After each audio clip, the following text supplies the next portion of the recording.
बिस्मिल्लाहिर्रहमानिर्रहीम। अस्सलामु अलैकुम। माइक्रोसॉफ्ट एक्सेल में हमारा अगला टॉपिक है वर्किंग विद फार्मूला बार। सबसे पहले हम माइक्रोसॉफ्ट एक्सेल को ओपन कर लेते हैं और अब हम मेन्यू बार के बारे में जान चुके हैं। Standard tool bar, formatting tool bar, उसके बाद फार्मूला बार, नेम बॉक्स। फार्मूला बार में हम किसी भी सेल में अगर हमने किसी लफ्ज़ को प्लेस करवाना हो, एडिटिंग करवानी हो या फार्मूला टाइप करना हो तो हमें फार्मूला बार की हेल्प लेनी पड़ती है। हम अपने फार्मूला बार में आके इस पे जैसे ही क्लिक करेंगे तो यहाँ पे हमारे पास कर्सर नमूदार हो जाएगा जो ब्लिंक कर रहा है। अब मैं यहाँ पे कोई भी वर्ड टाइप करता हूँ।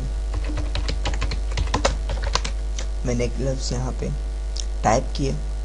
अब मैं इसे इंटर करवा सकता हूँ इस बटन को क्लिक करके, या इसे कैंसिल करवा सकता हूँ।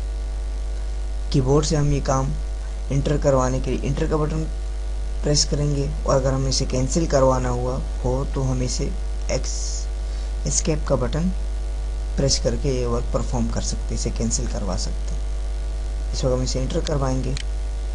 अब हमने इस करंट सेल में इस लफ्ज़ को इंटर करवा दिया।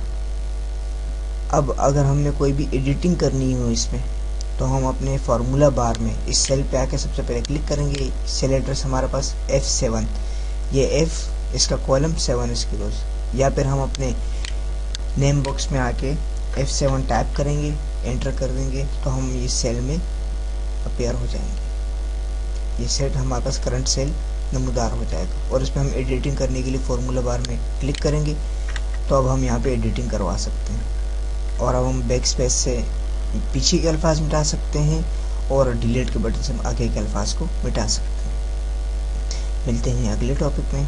अल्लाह ने के बाद।